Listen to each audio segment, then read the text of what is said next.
Yes, it's great that Annie gave, of course, a very nice scientific talk about spectral method. I'm going to explain you how you can a little bit improve this method numerically, and also to give some signs and why you are using this method. First, of course, I'm in Observatory of Nice, and you know the spectral method. It started long time ago in Observatory of Nice technique, numeric. Then they built for us this building. It is the Cube Institute, because you understand that we are working all the time in the periodic box.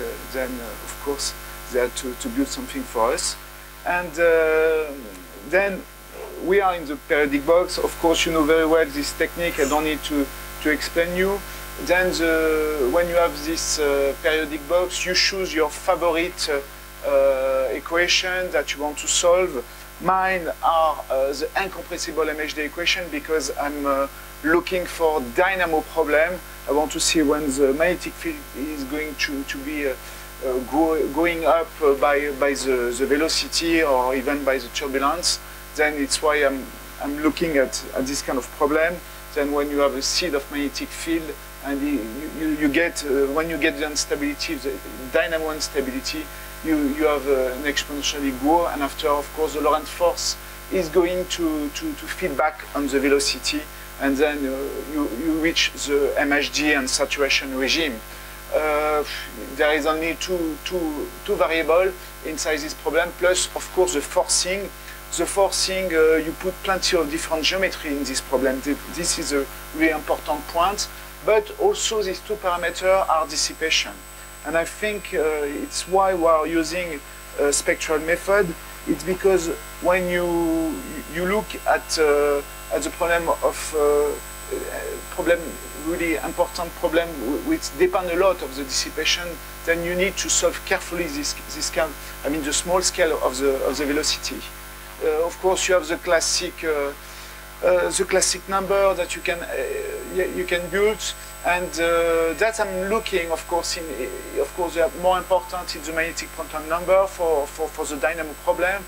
And when you are looking at this number, they are very, very low, especially for experimental problem. You have low magnetic quantum number even inside the Earth. I mean, the liquid metal inside the Earth producing the dynamo of the Earth, or even inside planets.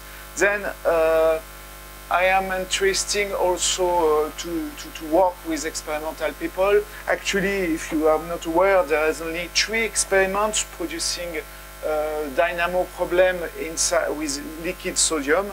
They are using liquid sodium. And all are in Europe. There is Riga, Karlsruhe, and the very famous von Karman Sodium experiment, which is in Cadarache in French. And it's known to be the most turbulent dynamo produced by this system. I will tell you more about this in further slide. Then why we are using a numerical method? Because we have the numerical convergence, and you see on this book you can see the comparison of course, second 5th order method and so comparing to the spectral method, and of course they compare with of course an analytical solution, and there is clearly this convergence. Then the question is why we need this convergence. We need this convergence because like you see, we have problems depending of the large bit of all the scale are needed. Yannick explained that we need from the forcing large scale until the little dissipation scale. We need all the range of scale. Then spectral methods are nice for that. Then if you are looking, for example, at a turbulence flow, and you are looking at the dissipation, of course, there is and you want to know what does my simulation is solved or not really well solved. there is some criterion to telling you that in spectral method. This criteria has been shown by, first shown by Canada and this co-author, and they define sort of, let's say you have a Kmax, the maximum wave that you have in your spectral code, multiplied by the Kolmogorov scale. And with that, they try to see that if you have a real convergence of their problem, if you take order 1 or order 2. I did some simulation, I think it was MHD simulation, and just plot the entropy of this problem. Look, when you are taking, for example, a 512 cube simulation, and you plot the entropy spectra, and you have order 1, let's say, of this criterion, you end up with this spectra. Then it means that you have just, let's say, one order of magnitude inside the spectra to compute the dissipation. But if you take 2, it looks nicer, it's better. And I think people in spectral method, they are using more the tendency is to take more 2 than 1 for this criterion. Then if you are looking, well, we need also, then this dissipation, it's very important. For example, if you are doing turbulence MHD, you are looking for the dissipative structure. Here we are looking of the Joule dissipative structure. You see that you end up with some structure with magnetic sheets, and this magnetic sheet for this resolution seems to be straight. But when you increase a little bit the resolution and the Reynolds number, it seems that this magnetic sheet, Yannick show you some kind of thing, becomes to wall each other, to make sort of walling cake with chocolate, for example, if you want. Then you see the dissipation inside your simulation is very important. If you want to catch and study this kind of thing, of course you need to really to solve all the scale from the top to the bottom. Then it's especially if you want to reach this kind of instability, it's probably sort of MHD Kelvin and Mott instability in this case. If you are looking for a dynamo problem, for example, and you are looking in the limits that recently show you the limit of magnetic quantum number, people a few years ago, 10 years ago, they were stuck using delta correlated forcing. When you put delta correlated forcing and try to see what kind of dynamo you get with that, and you want to decrease the magnetic quantum number, you have a little bit some trouble. You see that the critical magnetic Reynolds number increase a lot, and then you need, when you increase your turbulence, you need to increase also the magnetic Reynolds number, which is not really the reality inside the experiments. We show them, and that finally it's a little bit more easier to get a dynamo with different forcing involving large-scale structure. Then it was an issue, it's still an issue for plenty of application. Then in this kind of study, of course, you need to solve correctly all the range of your turbulence cascade, including, of course, the dissipation scale, because otherwise you are not solving well the problem and find the onset of the dynamo. Let's talk about a little bit about the biggest simulation that you can made in spectral code. For example, this paper of Canada. Okay, I transform a little bit their Reynolds number based on the Taylor scale on the large scale. Then essentially with this kind of simulation you can end up with this Reynolds number, okay, based on the large scale of the flow. And this is for this criterion. You see, okay, they say, oh, okay, it's right. For me, it's a little bit, I think the resolution is not enough. If you take this, okay, it looks better. Huh? Remember, use the entropy spectra. it was really better solving. Then finally they didn't do the 4 cube simulation for this criterion. But I like this number. You are going to see why I like this number. I mean, the 15,000 for Reynolds number. Because let's stir a little cup of tea if you want, okay? You have a cup of tea with a 5 centimeter diameter, and you stir it with a spoon with, let's say, 1 second to make the stir. And when you compute finally the large scale Reynolds number, you end up with this number.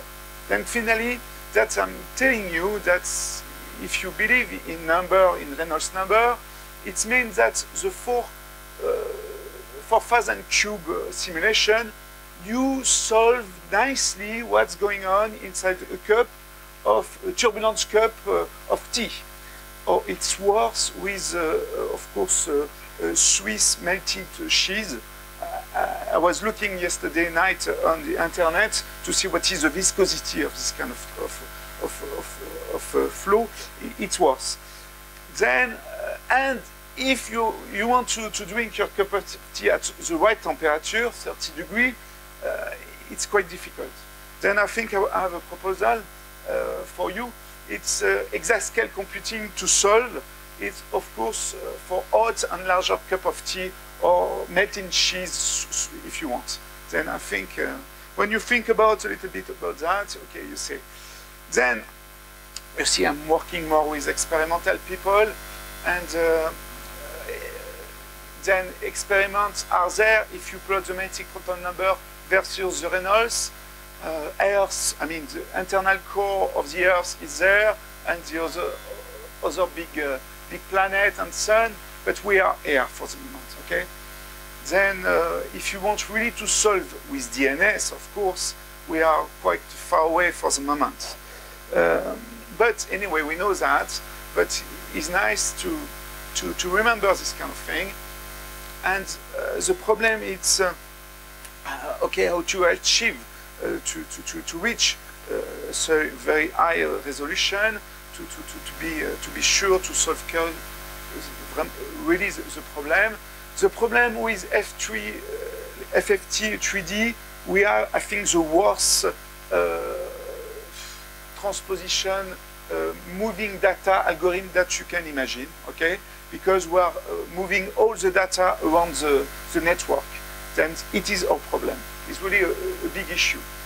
Then we have the transposition of the cube, because you need to do the FFT in the 3 direction, and of course, if you put some piece of the cube on the different processor and memory of the distributed memory of the computer, you need to do this transposition of the cube.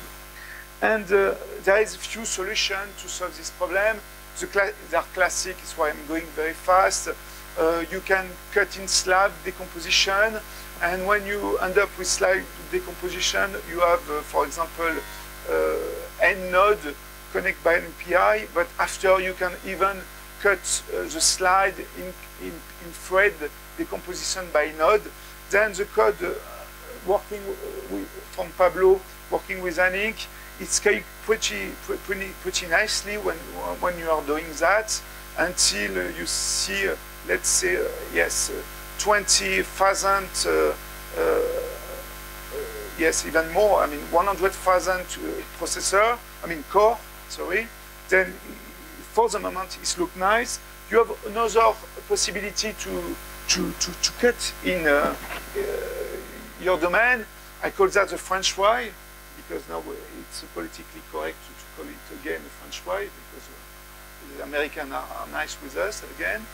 And then you see, you can do your Fourier transform in one direction, but after you need to transport twice. Then you have 2 times more communication.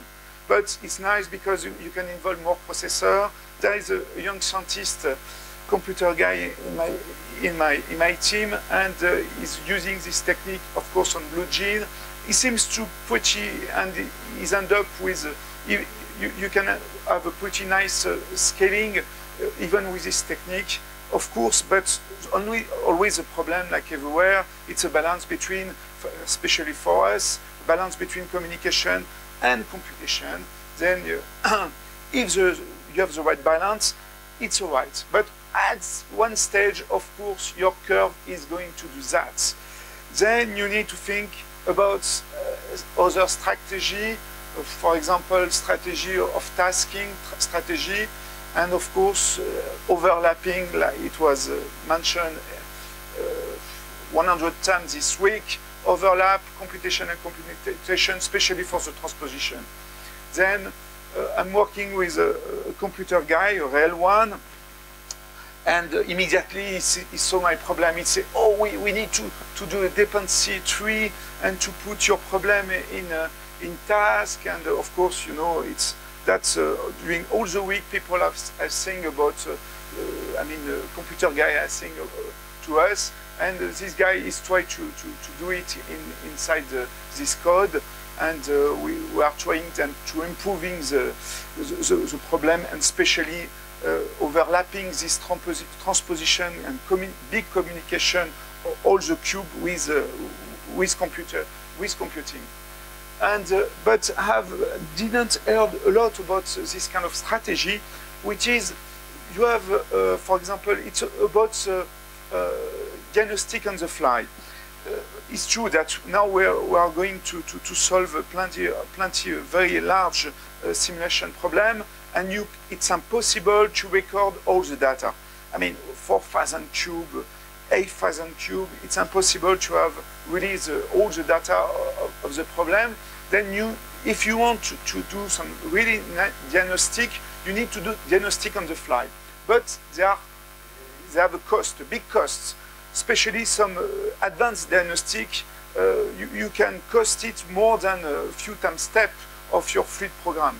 Then I think with this engineer, we thought about the possibility to use different sub MPI space.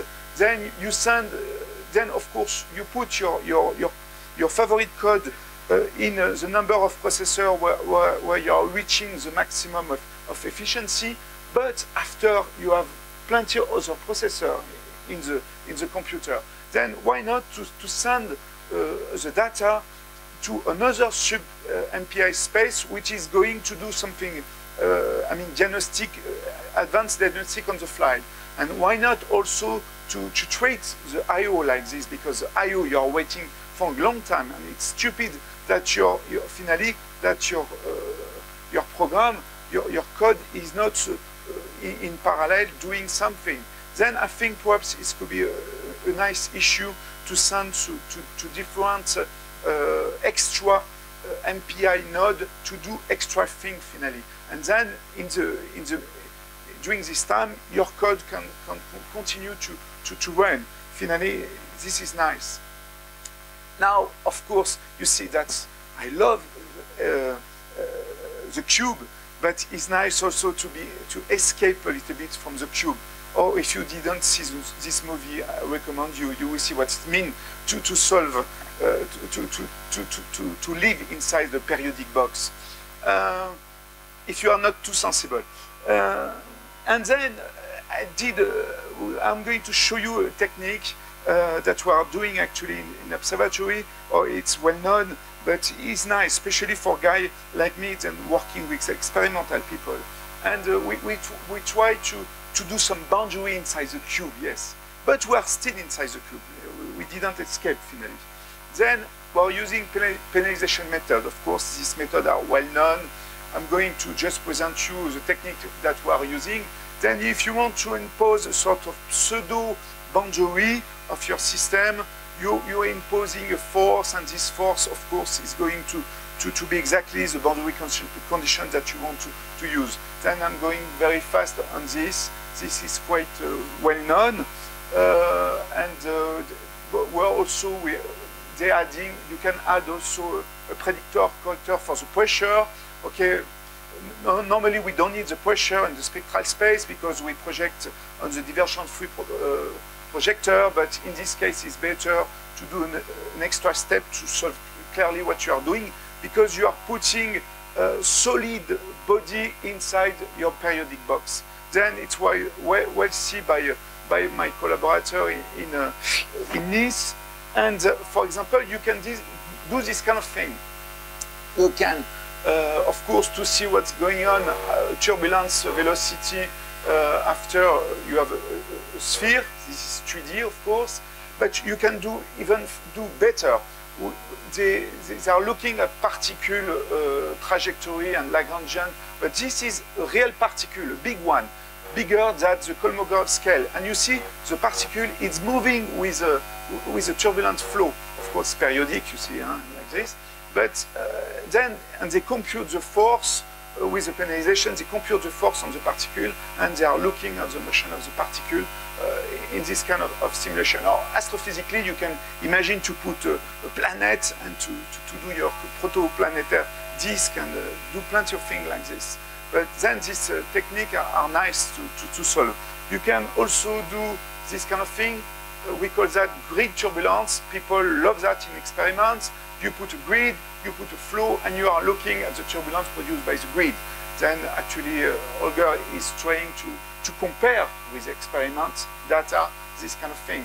Then these penalization methods are quite nice because you can put some artificial boundary or obstacle on this. You can even do better. You can run the full von Karman with experiments.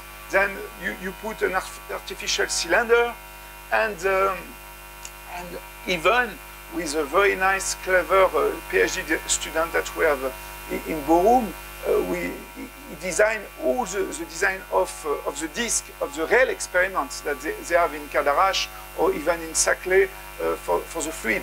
And then you can produce finally a few editons over time of this simulation of the real von Karman flow.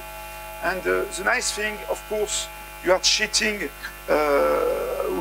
on the boundary condition a little bit with the penalization. You are order one, you are losing the spectral method, but in the middle, you still have the spectral method for the turbulence. And of course, with that, it's not only to make movie, but we are doing real science. I mean, we are comparing our simulation with real experiments, and this is quite nice. When you see the mean flow is very close from the experiment. When you compare also some different thing inside the quantity inside the experiment, we are pretty close from them. Then it's a nice tool to use. And for my conclusion, I will arrive, okay, this is basic, everybody has said that. Of course, this as well also. But I think challenge its resolution, of course, but it's not only that. When you are looking in fluid mechanics, and especially in some experiments, the problem is also long run for thousands of editors over time. Because clearly, when you add magnetic field, multiphysics, you have a multi-time scale. Then people are actually saying, oh, we want bigger grid. Yes, of course. But, I mean, we know plenty of experimental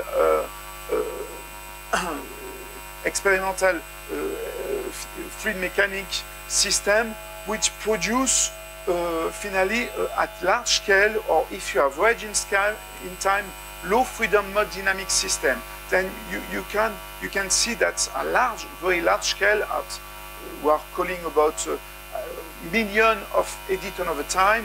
They can produce something interesting inside even a really turbulent flow. Then I think the long run, it's also an issue. And of course, you can end up with that. Do spectral methods are really for exascale computing? Oh, Yannick is going to kill me. We can ask the question. But I remember a guy 10 years ago, he's saying, oh, now spectral method is finished. We are going to have a bunch of processors. Then okay, now I'm going to work with finite elements. Now spectral are finished. And finally, 10 years ago, I show you the scaling. It seems to work because this guy didn't anticipate the technology, especially because the CPU frequency remained the same, and the bandwidth of the communication increased. Then for us, for the moment, is nice. But it's true that we are, at least we are, this is kind of technique, we are technology dependent. If the technology is not going in the right way for us, it will be difficult. Thanks.